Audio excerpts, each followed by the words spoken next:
누군들 인생 후반전을 평안하고 여유롭게 살고 싶지 않은 사람은 없지만 기대와는 달리 힘들고 고된 노년을 보내는 사람들을 주변에서 많이 볼 수 있습니다. 그래서 인생 후반전에 갓들어선 50, 60대 장년층들은 고난의 길을 걷고 있는 선배들의 모습을 반면교사로 삼아 그 길로 들어서지 않으려고 노력하죠. 또한 지금 노년기를 맞이한 사람들은 이제라도 힘든 노년을 보내지 않기 위해서 하지 말아야 할 것들을 반드시 알아둬야 합니다. 그래서 오늘은 고되고 힘든 노년을 보내는 사람들의 특징에 대해서 이야기를 나눠보고자 합니다. 고되고 힘든 노년을 보내고 계신 분들이 남보다 특별하게 게을러서 인생이 그렇게 된 것은 아니라고 생각합니다. 지금도 누구보다 일찍 일어나서 하루를 시작하고 한시도 쉴 틈 없이 몸을 쓰고 계신 분들이 오히려 더 많죠. 누구보다 근면하고 성실했을 것입니다. 그러니 고되고 힘든 노년을 보내는 사람들은 젊었을 때 게을렀을 거라는 편견은 옳지 않습니다. 누구보다 열심히 살았지만 불운이 겹쳤다든지 하는 안타까운 사연이 있을 수도 있습니다. 하지만 분명 힘든 노년을 보내고 있는 사람들의 공통된 특징이 있었습니다. 첫 번째, 스스로에 대해 너무 모른다. 인생 후반전에는 다른 인생을 살고 싶은 마음이 간절한 사람들, 더구나 퇴직을 코앞에 둔 사람들 중에 제일로 걱정하는 것이 바로 자신이 뭘 좋아하는지, 자신이 뭘 잘하고 있는지, 자신이 어떤 인생을 살고 싶은지 모르는 사람들입니다. 40대 중후반부터 동료들이 회사에서 잘려나갔고 자신의 퇴직도 시간 문제일 뿐 곧 닥칠 것이 뻔한데도 여전히 뭘 해야 될지 모르겠다고만 얘기를 하는 사람이 있습니다. 그러면서 다른 사람에게 뭘 해야 될지 물어보지만 자신도 모르는데 다른 사람이 알 리가 없죠. 자신에 대한 성찰을 하지 않는 분들의 마음속에는 지금까지 잘 버텨왔으니 퇴직 후에도 당연히 어떻게든 잘 될 것이라는 심리가 자리 잡고 있을 수 있습니다. 퇴직 이후 인생을 이런 생각으로 받아들였다가는 큰 재앙을 맞이할 수 있습니다. 성공적인 인생 후반전의 첫걸음은 자기 내면과 대화하고 자신을 성찰하고 자신을 이해하는 것입니다. 자신을 들여다보고 성찰하고 반성하고 이해하고 그래서 자신을 찾는 그 과정이 오래 걸릴 수도 있고 불편한 과거를 맞이하게 될 수도 있고 신랄한 자아 비판의 시간을 가져야 하기도 합니다. 그리고 복잡할 수도 있죠. 어디서부터 어떻게 풀어야 할지도 모를 수도 있습니다. 그렇기에 포기하기 쉽지만 그 과정이 불편하고 번거로워서 피하는 것은 게으르다 못해 비겁한 것이기도 합니다. 자신에 대한 고민과 성찰이 없으면 고되고 힘든 노년이 게으른 우리를 기다리고 있을 것입니다. 두 번째, 배우지 않는다. 인생 성공 여부가 가방끈 길이에서 결정나는 시대는 끝났습니다. 이제부터 우리 인생에 정말 중요한 것은 가방끈의 길이가 아니라 가방끈의 재질에 달렸다고 말을 합니다. 대학원을 나오거나 석사나 박사 학위를 따고 허울 좋게 이런 거 내세우는 시대는 끝났습니다. 반대로 초졸이던 중졸이던 가방끈의 재질은 끊임없는 배움을 통해서 달라질 수 있고 결국 우리 인생도 바꿔놓게 됩니다. 세상의 변화를 이해하고 그 변화의 파도를 타고 넘기 위한 최고의 방법은 책을 읽는 거죠. 세계 석학들이 우리를 대신해서 오랜 기간 머리를 싸매고 연구해서 내놓은 결과물이 바로 책입니다. 우리는 그걸 그냥 누워서 읽기만 하면 되니 너무나도 감사하고 쉬울 따름이죠. 예전의 미래학자들은 2030년 이후에 변화된 모습을 예측했다면 지금의 미래학자들은 앞으로 1, 2년 안에 벌어질 일들을 예측하는 일에 골몰하고 있습니다. 그만큼 변화가 아주 빠르고 압축적으로 벌어지고 있다는 증거죠. 전통적인 산업이 기울고 온라인을 기반으로 하는 산업들이 가파르게 성장하고 있는데 이 30년 전 우리가 해온 그 방식 그대로 재취업을 하려고 애쓰거나 은퇴 후에도 그 직종에서 일하려고 고민하는 사람들이 많습니다. 노년의 경제적 안정을 위해서 소극적 소득과 시스템, 수익 체계를 만들려고 분주한 사람들이 있는 반면 이런 것도 모르고 그저 자격증 공부에 사활을 거는 분들도 있습니다. 모두 변화에 대한 공부를 하지 않는 사람들의 특징입니다. 눈앞에 닥쳐올 일들을 대비하기 위해 공부하지 않다가는 고되고 힘든 노년을 보낼 수 있습니다. 세 번째, 실천하지 않는다. 끊임없이 공부하는 것이 중요하지만 실천하지 않으면 달라지는 것은 없습니다. 아는 것은 많은데 실천하지 않는 사람들의 특징이라면 낄 때 안 낄 때 가리지 않고 말로만 중얼거리는 거죠. 머리에 들어온 것을 어떻게든 해소를 해야 하니까 행동 대신 입으로 푸는 겁니다. 가끔 나누고 싶은 이야기를 담은 영상들을 올리면 특별한 것도 없고 다 아는 방법이라고 하시는 분들이 계시듯이 모두가 다 알고 있음에도 불구하고 실천이 어렵다는 현실도 무시할 수는 없습니다. 인생의 성공 법칙들은 원래 단순하죠. 사실은 어떤 성공이든 어린 시절, 학창 시절에 이미 다 배웠지만 행동하지 않는 데서 갈립니다. 도전하지 않는 이유는 두 가지가 있을 수 있습니다. 그건 나이 탓을 하거나 자신의 한계를 미리 그어버리기 때문입니다. 말로는 아직 젊고 전문성을 갖췄다며 무엇이든지 할 수 있는 것처럼 남들을 지적하고 충고하지만 정작 직접 도전할 과제 앞에서는 나이, 성격, 적성, 재능, 환경 등의 탓을 하며 안 될 이유를 수도 없이 늘어놓습니다. 인생 후반전에 인생의 대역전을 노리는 성공을 바라는 거창한 과제를 하려는 시도가 아니고 그저 노년이 젊은 시절보다 더 안락하고 평안한 일상으로 이어지게 하려는 실천이기에 아는 것을 행동만 하면 됩니다. 하지만 행동은 정말 어렵습니다. 그래도 일어서면 또 할 수밖에 없게 됩니다. 후반전을 위한 모든 것들은 남보다 더 나으려고 공부하고 실천하는 것이 아니라 어제 나보다 더 나아지려고 하는 것이니까 서두를 것도 없이 자신의 페이스대로 찍힌 좌표를 따라 천천히 걸어가면 되지 않을까 싶습니다. 하기만 하면 속도는 문제가 되지 않습니다. 세상에 제일 편한 것이 살아온 관성대로 그냥 쭉 사는 것이고 세상을 바꾸는 혁명보다 더 힘든 일이 자신의 나쁜 습관 하나 떼어내는 일이라고 합니다. 우리 모두 여유는 있고 후회는 없는 인생 후반전을 위해 항상 스스로를 탐구하고 배우고 실천하는 하루하루가 되는 삶을 살아보면 좋겠습니다. 현재 고령 인구가 77만 명까지 급증하면서 혼자 사는 노인만 150만 명을 넘었다고 합니다. 전체 가구 수의 3분의 1이 1인 가구라고 하니 중장년과 노년층도 예외가 아니죠. 세상은 점점 더 혼자 살아가는 사람들이 늘어갈 것이고 혼자 살게 된 사연이야 다양하겠지만 혼자 산다는 것 하나로 이상하거나 측은하게 볼 일은 더 이상 없습니다. 특히 노년에 접어들어 혼자 산다고 하면 자녀가 없거나 자녀가 있어도 연락이 끊긴 경우를 생각하지만 자신의 의지에 따라 자녀들과 떨어져 혼자만의 독립생활을 즐기는 경우도 이제는 흔하게 볼 수 있습니다. 혼자 산다고 하면 우선 연상되는 것이 고독과 외로움과 같이 부정적인 단어부터 떠올리게 되지만 혼자가 되어보니 혼자 사는 것도 행복하다는 분들이 생각보다 많습니다. 그래서 미래의 어느 날 혼자 살게 될 것에 대해 걱정 하나도 안 하셔도 되는 겁니다. 그래서 오늘은 혼자가 되어보면 혼자 사는 것도 행복한 이유를 나눠보고자 합니다. 장성한 자녀들과 함께 사는 것이 노후 생활의 완성으로 여겨지는 때가 있었습니다. 하지만 그것만큼 끔찍한 생활이 있을까 합니다. 오히려 부모들이 자녀가 10대 중반에 이르게 된 때부터 눈치 보느라고 아주 힘들었던 기억들이 많다고 합니다. 사춘기에 접어들면 얼굴은 맨날 인상 쓰고 심드렁하게 다니고 그러니 고등학교 졸업하고 대학교에 진학하면서 오히려 홀가분해진 느낌을 받습니다. 자식들이 10대만 돼도 눈치 보며 사는데 결혼해서 자신의 가정을 꾸린 자식과 함께 산다는 생각을 하면 벌써부터 지칩니다. 그때가 되면 이제는 정말로 모든 주도권이 자식에게 넘어가게 되겠죠. 실제로 가족과 함께 사는 노인이 혼자 밥을 먹는 경우가 허다한데 이럴 경우에 혼자 사는 노인보다 우울증 위험이 더 높다는 연구 결과가 있습니다. 군중 속의 고독이라고 하죠. 그러니까 몸만 함께 산다고 행복해지기가 힘듭니다. 이제부터는 생각을 바꿔서 자식들이 장성하면 부모와 떨어져 사는 것이 당연한 것이고 그렇게 자식들과 처음부터 일정 거리를 유지하고 사는 것이 부모 자식 간의 관계에도 훨씬 좋기 때문에 혼자 살게 되었다고 섭섭해하거나 풀 죽어 지내면 안 되겠습니다. 이젠 혼자 사는 것이 대세가 된 세상이니 속 편하게 세상 변화와 딱 맞춰 산다고 생각하면 오히려 편해지는 기분이 듭니다. 어떤 이유로든 혼자서 남게 되면 자신을 돌아볼 수 있는 소중한 기회를 가지게 됩니다.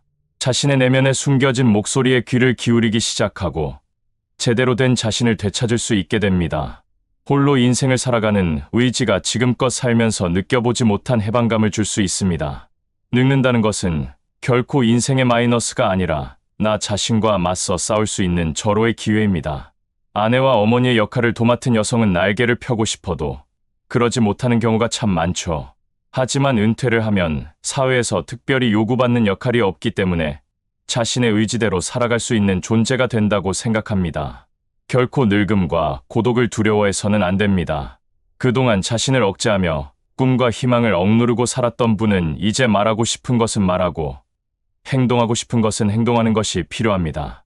그리고 지금까지 살아온 것을 총평해서 앞으로 나의 행복을 위해 배우자가 필요한지, 행복한 인생을 가로막는 것이 바로 배우자가 아닌지 결론을 내야 합니다.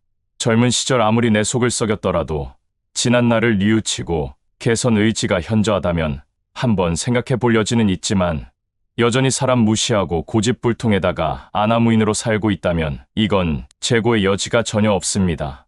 잘라내야 합니다. 그리고 독립해서 이제는 자기 주도권, 자기 결정권을 가지고 재미지게 살아갈 수 있는 기회가 주어졌습니다. 이제는 더 이상 누군가에 의해 통제되는 삶이 아닌 나만의 삶을 살아가는 노년기를 보낼 수 있다는 것에 감사하며 살 수 있습니다.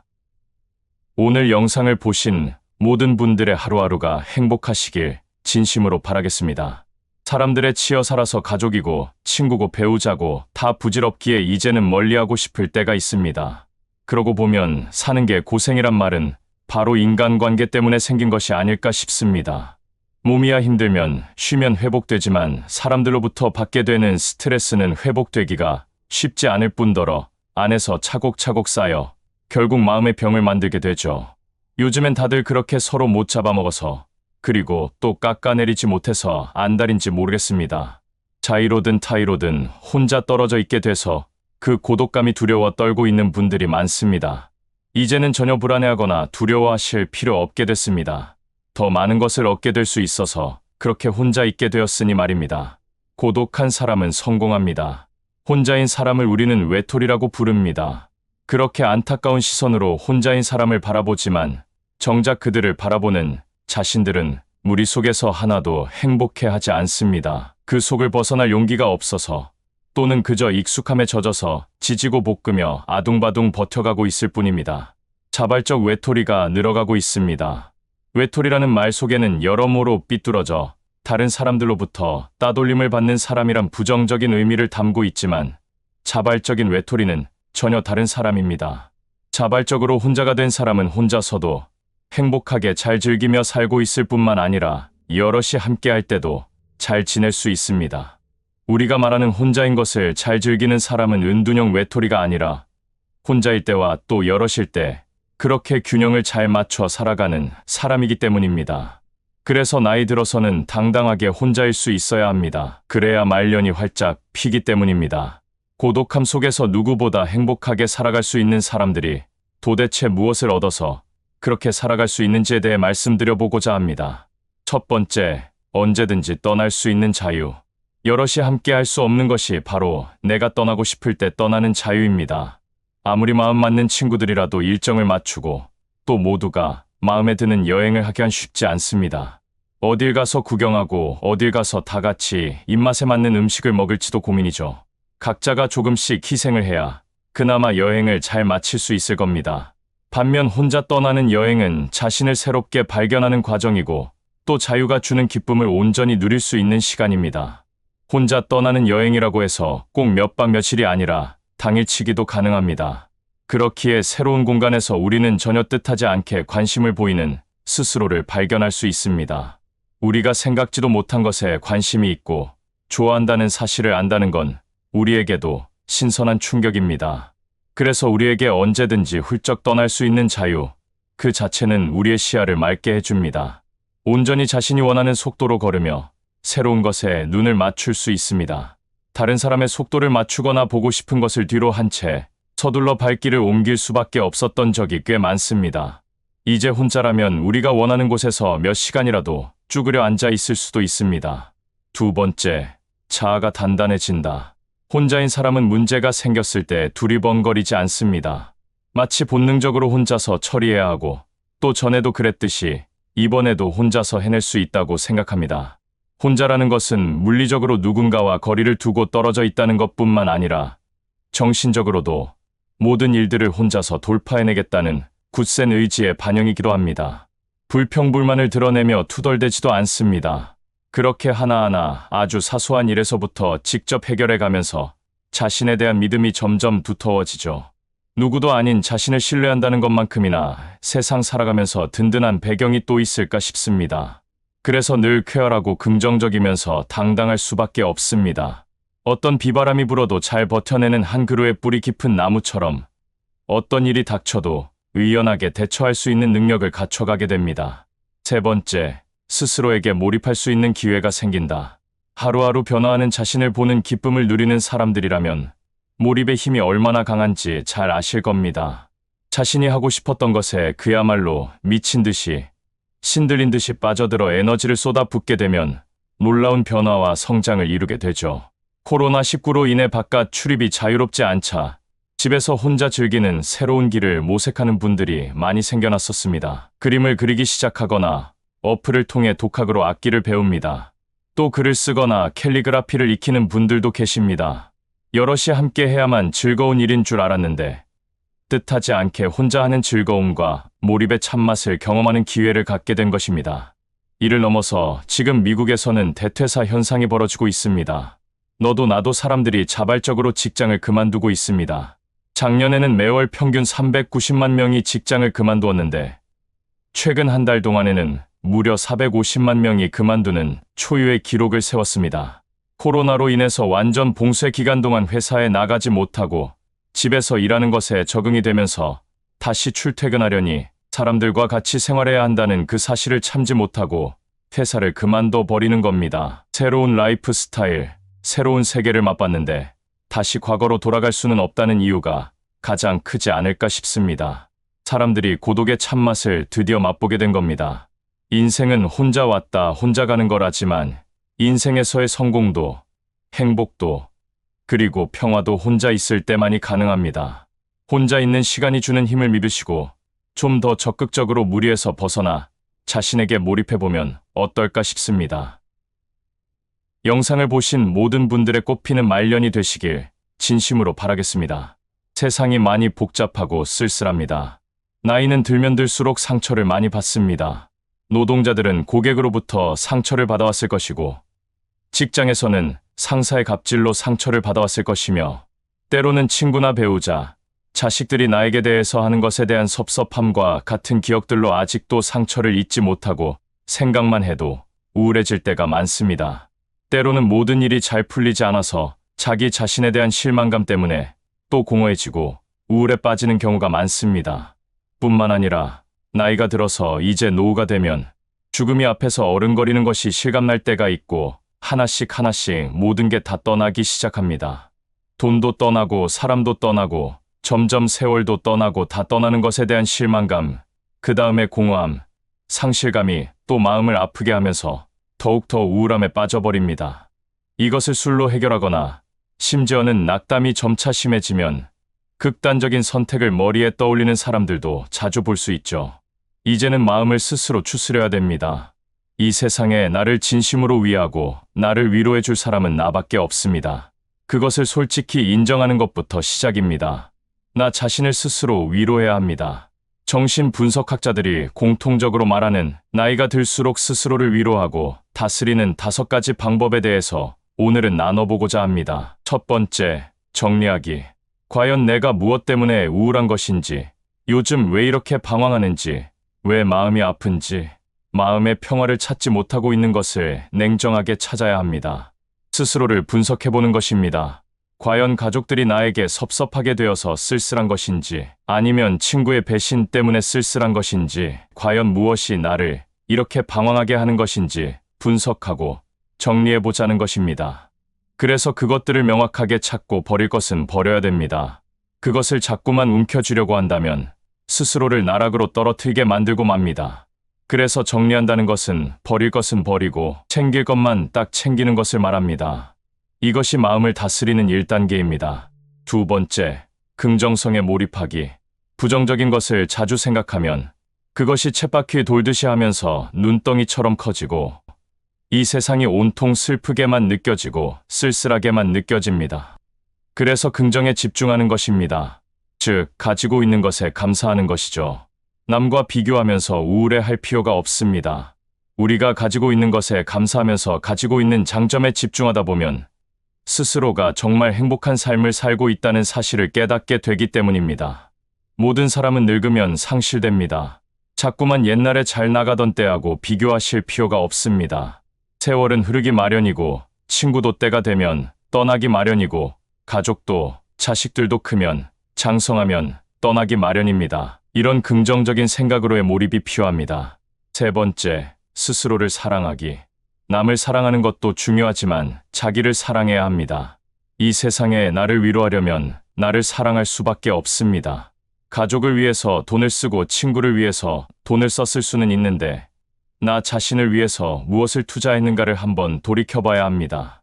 맛있는 것도 먹고 멋있는 옷도 좀 사 입고 평소에 하고 싶었지만 어떻게 될지 모르는 미래를 위해 절약하고 신경 쓰느라 못했던 것을 해야 합니다.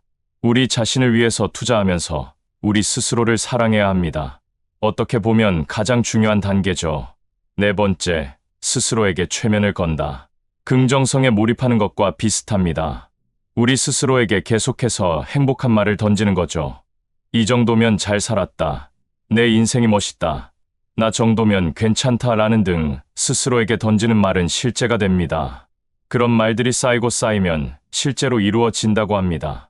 말이 내 행동과 생각을 변화시키니 내 스스로가 정말로 그런 사람이 되고 혹은 그렇게 되기 위해 무의식적으로 노력하기 때문이죠.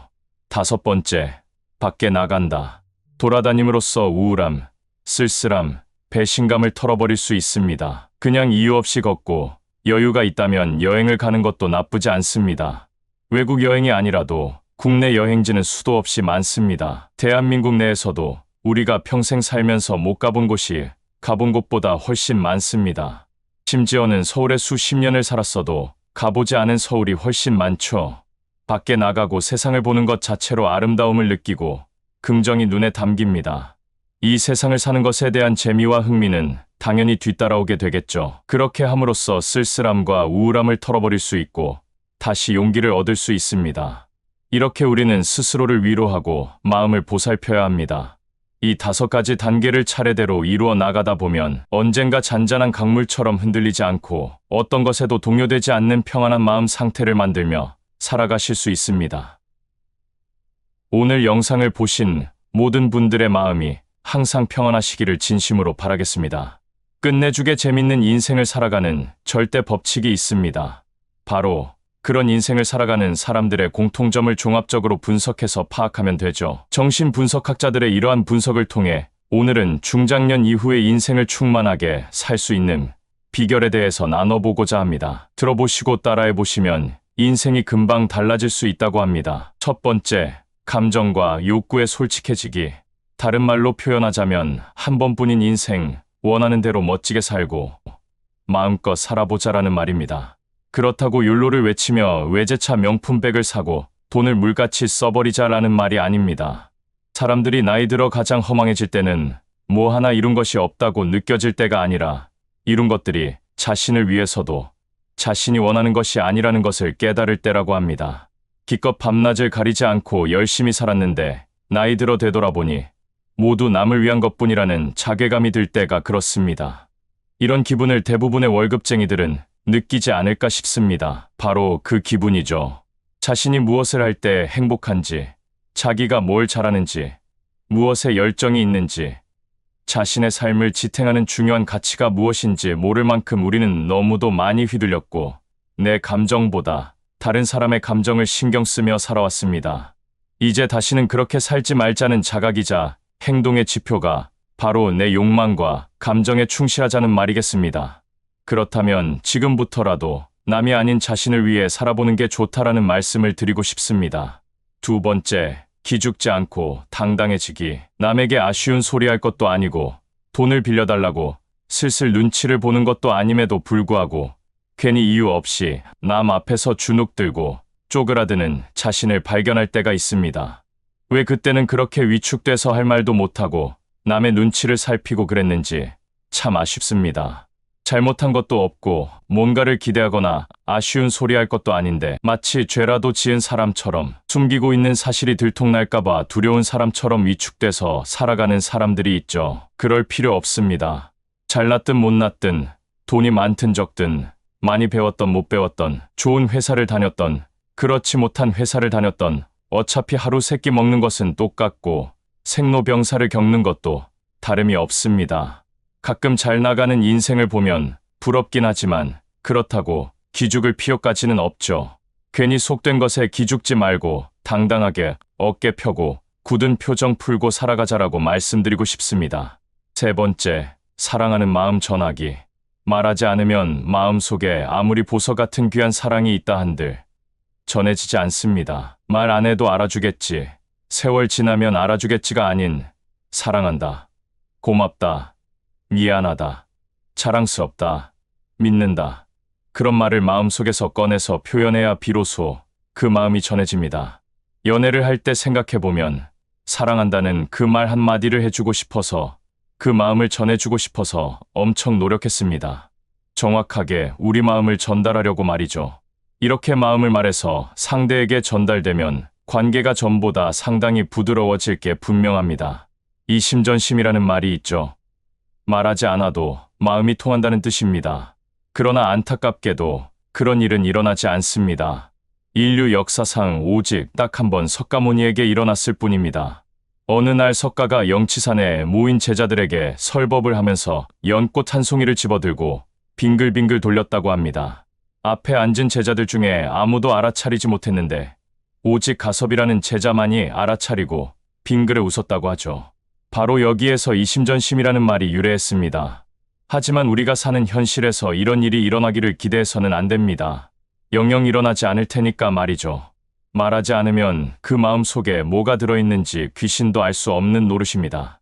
자신에게 좋은 마음, 사랑하는 마음, 고마워하는 마음, 미안해하는 마음이 있다면 상대가 알 수 있도록 분명하게 마음을 전해야 합니다. 그 마음이 전달되었을 때 우리는 비로소 즐거운 인생을 살아갈 수 있습니다. 네 번째, 인생의 주인공은 나로 만들기. 인생을 잘 사는 것도 못 사는 것도 모두 내 탓입니다. 하지만 나이 50, 60을 먹어서까지 부모 탓하는 사람이 있는데 그 얘기를 듣고 있노라면 가엾고 측은하기 그지 없습니다. 어느 누구는 돈 많은 부모 만나 평생을 돈 걱정 없이 잘 살고 있고 또 누구는 사랑이 많은 부모를 만나 사랑 듬뿍 받아가며 잘 컸습니다. 세상이 불공평합니다. 하지만 그게 또 자신의 노력으로 그것을 유지할 수 있는 그릇을 만들지 못한다면 부모가 물려준 재산 다 날려먹기 일쑤고 부모가 베푼 사랑도 헛되이 사라질 수 있습니다. 우리가 알지 못하는 그들만의 아픔과 노력이 또 있다는 것을 인정해줘야 합니다. 그런 측면에서 헤아려 본다면 세상이 영 불공평하게만 굴러가는 것은 아니라는 것을 알 수 있습니다. 이제까지 부모 탓하고 남 탓만 해왔다면 지금부터라도 내 인생은 내가 만들어 간다는 다부진 마음이 필요합니다. 마지막 다섯 번째, 쓸데없는 걱정하지 않기. 걱정해서 걱정이 없어지면 걱정이 없겠다. 티벳의 유명한 격언입니다. 걱정에 대한 전곡을 찌르는 말입니다. 우리 어깨를 짓누르고 있는 걱정들을 걱정해서 없어진다면 정말로 좋겠지만 혹시 하고 있는 걱정들이 너무 완벽해지기 위해서라든지 목표를 비현실적으로 높이 잡아서 생기는 것은 아닌지 살펴봐야 합니다. 완벽주의자들이 이를 완벽하게 처리해서 걱정 없이 살 것 같지만 아닙니다. 목표나 기준이 높아 걱정을 더 많이 하고 산다고들 합니다. 미래가 불안하고 걱정이 된다면 그 불안함에 괴로워만 하지 말고 대신 그 시간에 걱정거리의 근본 원인을 없애기 위한 일을 해보라는 글이나 책이 많지만 또 그렇게 한다고 걱정이 생각만큼 많이 줄어들지도 않습니다. 그것이 필요하긴 하지만 생각만큼, 기대만큼 걱정이 확 줄어들지 않습니다. 왜냐하면 괜한 걱정과 밑도 끝도 없는 불안은 습관이기 때문입니다. 마음을 고쳐먹지 않으면 쓸데없는 걱정으로 피곤하게 사는 인생을 끝낼 수가 없습니다. 이 모든 5개의 비결을 관통하는 한 가지가 있습니다. 바로 마음을 고쳐먹는 겁니다. 마음 먹기에 달렸다는 것이죠. 그러니 행복도 불행도 마음 먹기에 달렸다는 것을 우리는 잊지 않고 살아가야 합니다.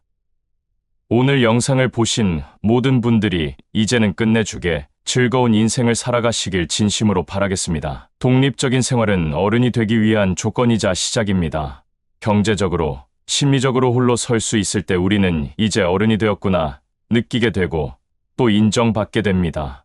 하지만 나이 들어 성인이 되었다고 해서 또 부모에게 또는 남에게 경제적으로 손 벌리지 않고 살 만큼 되었다고 해서 심리적으로까지 독립적인 사람이 되는 것은 아닙니다. 보기에는 사회생활도 꿋꿋이 잘해가고 사람들과 두루두루 잘 지내 보이는 사람도, 또 누구보다 독립적으로 당당하게 살아가는 사람도 속마음을 얘기하다 보면 많이들 힘들고 외롭다고 말합니다. 또 나 자신도 모르게 부모나 자식 또는 절친에게 과하게 의지해서 상대를 힘들게 만들며 살아가고 있을지 모를 일입니다. 흔들리는 마음을 다잡기 위해 자꾸 누군가에게 기대는 사람들에겐 한 가지 공통점이 있다고 합니다. 그것은 바로 행복하게 만들어주는 힘이 자신에게 있는 것이 아니라 바깥 어딘가에 있다고 생각하는 점입니다. 자신이 느끼는 결핍감을 다른 사람이나 세상이 채워줄 수 있다고 여기는 것이죠.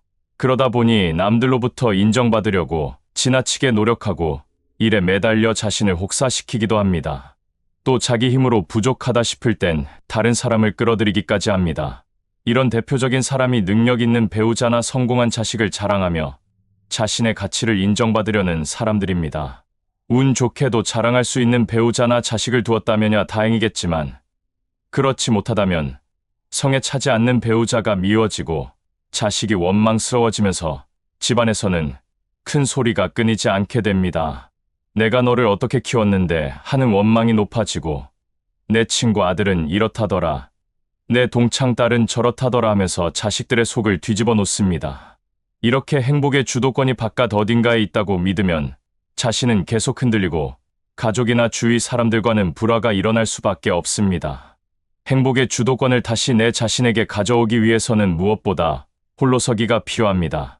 누군가에게 기대는 사람은 상황에 따라 또는 의지한 사람의 태도와 기분에 따라 내 기분과 행동도 럭비공 튀듯 예측할 수 없이 널뛰기를 하지만 홀로 서는 사람은 평상심을 잃지 않고 한결같이 안정된 모습으로 살아갈 수 있습니다. 그렇다면 진정한 홀로서기의 의미는 무엇인지 우리는 반드시 알 필요가 있습니다.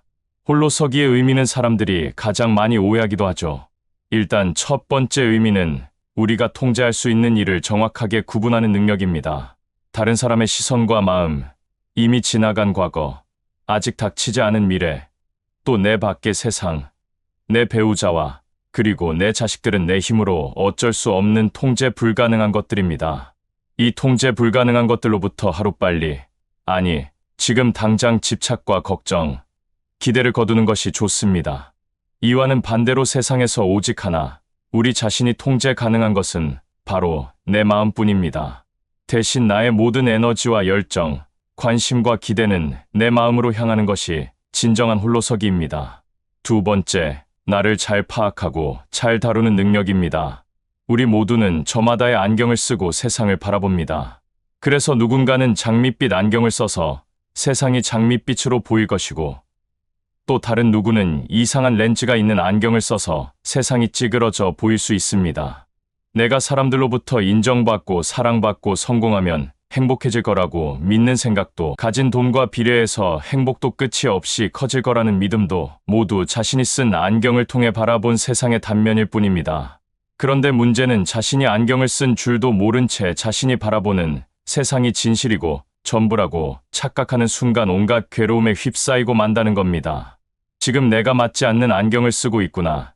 내 시력에 맞는 것을 바꿨어야지. 이렇게 문제를 인식하고 맞는 것을 찾았으면 될 일인데 안경을 쓰고 있는지조차 모르고 있으니 자신을 닥달하고 애먼 사람을 들들 볶고 만만한 사람을 잡아 족치고 세상을 탓하고 원망하고 저주를 퍼붓습니다. 진정한 홀로서기는 자기가 지금 어떤 안경을 쓰고 있는지 알아내는 것이고, 시력에 맞지 않아 불편을 가중시킨다면 맞는 안경을 골라 쓰기 위해 노력하는 태도와 그리고 능력을 갖추는 겁니다. 시력에 맞는 바른 안경을 찾아 쓴다는 것은 행복해지기 위해 내 마음을 고쳐먹는 것입니다. 내 자신이 갖지 못한 것에 대한 결핍에 집착하기보다는 자신의 장점을 봐주고 사랑하기로 마음을 고쳐먹는 겁니다. 성에 차지 않는 배우자를 다그치기보다는 그래도 우직하게 버텨온 그를 이해하고 다독거려주기로 마음을 고쳐먹는 겁니다. 부족하다 느껴지는 자식을 다그치기보다는 그럼에도 불구하고 포기하지 않고 노력하는 그 태도를 응원하고 격려하기로 마음을 고쳐먹는 겁니다. 세 번째, 통제력과 자존감을 높이는 것입니다.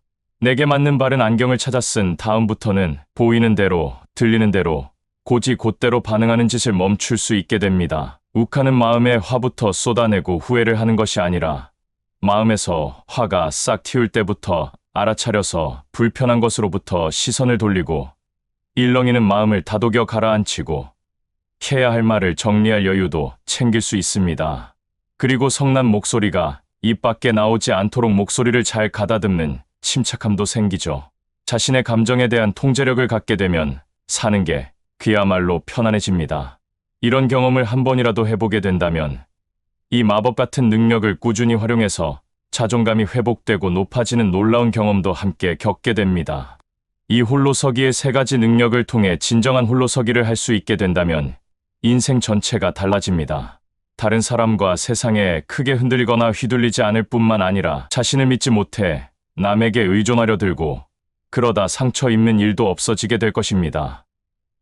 오늘도 영상을 보신 모든 분들의 하루하루가 행복하시길 진심으로 바라겠습니다. 풍요로운 인생 2막을 위해서 준비를 하는 사람들이 많습니다. 100세 시대를 얘기하는 요즘 60대 삶은 행복한 노후를 결정짓는 중요한 시기죠. 스스로 풍요롭게 인생 2막을 살고 있다는 사람들이 공통적으로 말하는 60대 전후에 꼭 해야 하는 8가지에 대해서 오늘은 알아보고자 합니다. 첫 번째, 20대에 하고 싶었던 것 하기. 60대가 되면 인생을 되돌아보는 기회를 가질 필요가 있는데 그 중에서도 청년 때 꾸었던 꿈을 다시 되새겨보는 것이 중요합니다. 그 꿈이 인생 2막을 풍요롭게 하는 원천이 될 수 있기 때문입니다. 이제 와서 뭘 다시 해?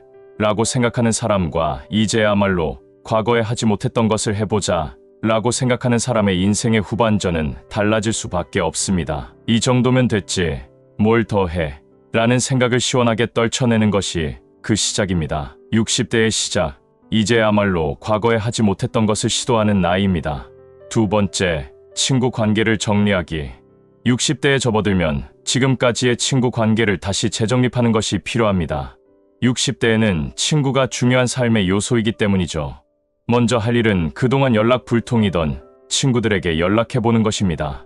성공을 위해 달려왔던 50대까지는 친구 사이일지라도 경쟁의식이 발동하지만 환갑이 지나면 친구 사이에는 다른 역학관계가 만들어집니다. 같은 시대를 살아온 전후의 느낌, 그런 친구들과의 대화 속에서 내가 잊고 살았던 소중한 추억을 끌어낼 수 있습니다. 이런 향수를 즐기기 위해서도 친구 관계를 다시 재정립하는 것이 필요합니다. 세 번째, 젊은 친구를 사귀기. 나보다 젊은 친구의 감성이나 지식을 접하는 것만으로도 우리들의 감성과 지식이 연마되어 갑니다. 패션부터 바꿔보는 것도 나쁘지 않습니다. 지나치지만 않는다면 젊은 패션으로 20, 30대 혹은 40, 50대의 감각을 유지하는 것도 한 방법입니다. 또한 자신은 젊은 사람들과 수다를 떨 수 있는 사람인지 그렇지 못한 사람인지 자문할 수 있는 시간을 가져보면 좋습니다. 젊은 사람들이 기피하는 사람은 나 때는 말이야 하면서 나의 고생이, 나의 철학이, 나의 말이 항상 맞다라고 주장하는 고집스러운 사람입니다. 옛날에는 이랬다, 예전이 좋았다 라는 등 과거 지향적이기보다 이거 참 재미있을 것 같다라는 식으로 나보다 젊은이들과 공감하는 적극적인 자세가 필요합니다. 네 번째, 적극적인 사고방식 갖기. 60대 이후부터 가장 고민되는 것 중 하나가 정기적인 수입이 없어지는 것입니다. 연금이나 주식, 그동안 벌어둔 저축, 부동산 수입만이 유일한 수입원이기 때문에 돈 걱정을 많이 하게 됩니다. 물론 60대가 되면서 경제력이 약해지면 인생살이가 불편해지는 것은 사실입니다. 돈 걱정하기를 시작하면 그때부터 마음의 평정을 잃습니다. 돈이 없어도 주변에서 도움을 받아가며 살 수 있습니다. 한국 사회도 과거보다는 복지가 매우 좋아졌죠. 서로 도우면서 살아갈 수 있다고 생각하면 돈에 대한 걱정의 저주에서 풀려날 수 있습니다. 은퇴 후에 새로운 돈 흐름을 새로 마련하는 것도 가능합니다. 자신이 잘하는 것, 다른 사람을 즐겁게 해주는 것이 돈이 될 수 있는 세상입니다. 이런 것이 무슨 돈이 되겠어라고 생각하지 말아야 합니다. 일단 60년까지 살아온 인생 역사가 있죠. 자신만의 전문적인 노하우, 육아 방법, 외국 생활 경험, 외국어 능력 등 60대들의 능력은 매우 탁월하고 훌륭합니다. 그것을 어떻게 돈으로 바꿀 수 있을지 생각해보는 적극적인 사고방식이 필요합니다. 다섯 번째, 새로운 취미 생활하기. 취미를 갖는 것도 행복한 60대 이후를 꾸려나가는데 매우 중요한 삶의 포인트입니다. 그동안은 남들 눈치 때문에 하고 싶어도 시도하지 못한 취미들이 있습니다. 그것을 적극적으로 해보는 것이죠. 사진, 영상, 낚시, 당구, 골프, 볼링, 등산, 유튜브 운영 등 재미있다고 생각되면 적극적으로 해야 합니다. 그것이 어떤 것이든 당신 인생을 스스로 두근거리고 즐겁게 디자인해야 하죠. 6번째, 여행. 일상에서 벗어나 여행을 자주 하는 것은 60대 이후의 삶을 매우 행복하게 합니다. 단순히 반복되는 하루하루를 보내다 보면 머리도 몸도 둔해지죠. 여행을 통해서 보다 모험적이고 새로운 순간을 자주 경험하는 것이 인생을 더욱 풍부하게 합니다. 집에서 보내는 하루와 외국에서 보내는 하루가 전혀 다르죠. 여행은 어딜 가느냐도 중요하지만 누구랑 가느냐가 더 중요합니다. 그러나 가끔씩은 나 홀로 여행도 좋습니다. 여행과 모험은 이제 60대가 마지막일지도 모르는데 누군가가 없다고 해서 여행을 떠나지 못한다면 후회가 남을 수 있죠. 7번째, 건강을 유지하기. 모든 연령대가 그렇지만 특히 60대 이후의 건강은 최고의 자산입니다. 여행과 모험도 건강이 뒷받침되어야 가능합니다. 따라서 자신에게 맞는 건강법을 찾는 것이 매우 중요합니다. 혹시 만성질환을 갖고 있을지라도 병과 함께 잘 지내는 방법을 익혀둘 필요가 있습니다. 나이가 들면 누구나 아픕니다. 병에 너무 얽매이지 말고 병을 잘 다스리는 지혜를 몸에 익히는 것이 중요합니다. 그리고 60대가 되면 자기 부모가 몇 살 때 돌아가셨는지를 생각하는 사람이 많습니다. 사람의 수명은 모두가 다르죠. 부모의 60대 때와 많이 다른 것이 현실입니다.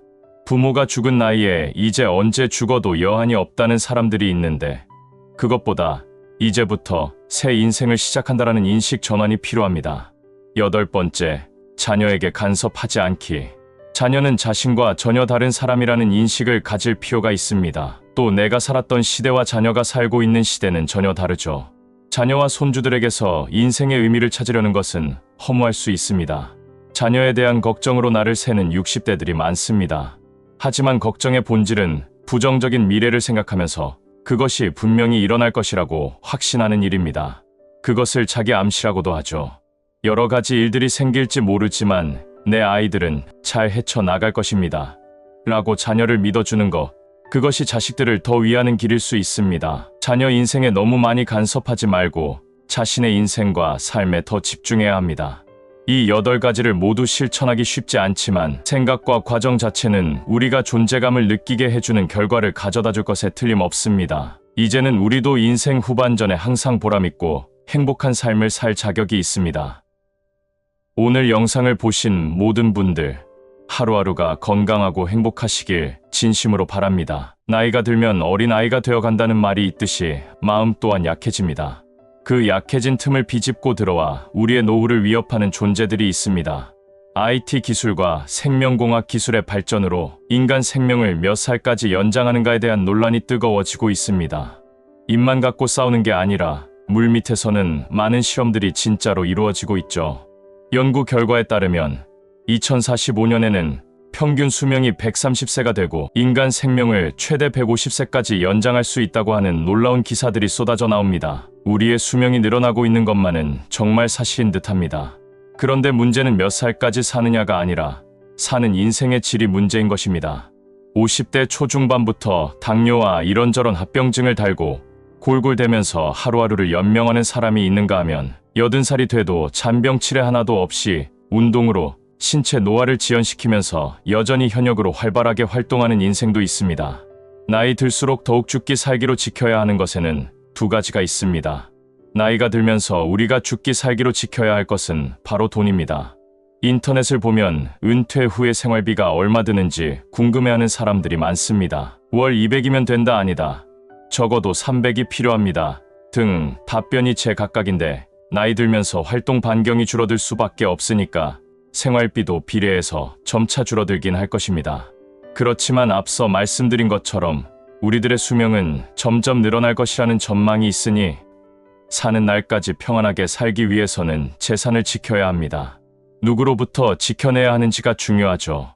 그건 바로 은퇴자금 더 크게 불려주겠다는 사기꾼으로부터 지켜야 하고 부모에게 돈 빌려서 매월 이자를 꼬박꼬박 주겠다는 자식들로부터 독하게 마음먹고 지켜내야 합니다.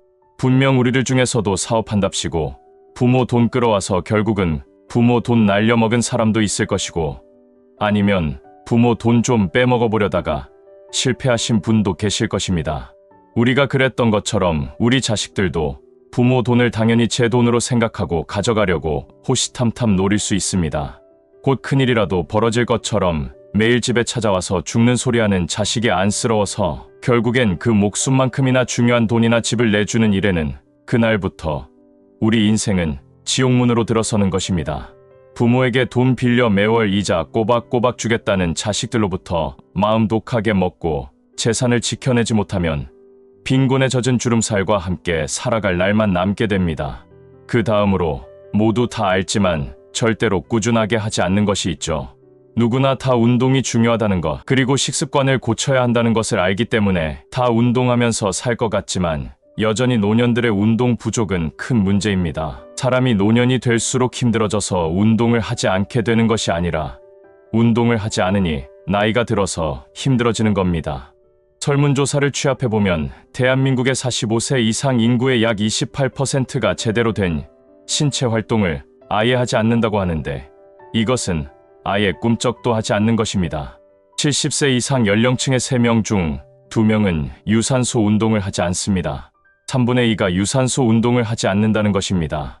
그리고 가장 즐겨하는 취미가 하루 서너 시간씩 보는 TV 시청이라고 합니다. 가장 몸에 좋고 또 비용도 들지 않고 가장 간편하게 할 수 있는 걷기 운동 하나조차 하지 않는다는 것입니다. 수명이 연장되는 것도 좋지만 우리가 진짜 관심을 가져야 하는 것이 건강 수명인 것이고, 건강 수명을 늘리기 위해서는 독하게 마음먹고 매일매일 실천해가며 살아야 할 일입니다. 아시겠지만 성공은 독한 사람들이 하는 것입니다. 독종이어야 살 빼기도 성공하고, 독종이어야 담배 끊는 것도 성공하고, 독종이어야 근육질의 몸 만들기도 성공하는 것이고, 하루 10,000걸음도 걸어낼 수 있습니다. 술에 물 탄 듯, 물에 술 탄 듯, 무디고 연약한 성격을 지닌 사람은 단 1kg의 살 빼기도 쉽지 않습니다. 어쩌다 뺐더라도 이틀 정도면 다시 제자리로 돌아오고 말 겁니다. 그래서 계속 남들이 성공했다는 그 비법만 검색하고 또 검색하고 3일 했다가 중단하고 시작했다가 중단하기를 반복하면서 인생만 허비하게 되죠. 나이 들면서 마음 독하게 먹고 건강 수명을 늘리는 데 노력해야 됩니다. 주름살이라고 다 같은 것이 아닙니다. 평안하게 인생을 즐기면서 웃음이 만들어낸 아주 보기 좋은 주름살이 있는 반면에 힘겨운 노동과 빈곤에 쩌든 깊게 패인 주름살이 있습니다. 독하게 마음 먹고 지내면 보기 좋은 주름과 함께 건강하고 평안한 인생을 살 수 있습니다. 영상을 시청해주신 모든 분들은 이 두 가지를 반드시 지키면서 평안한 인생을 사시길 진심으로 바라겠습니다.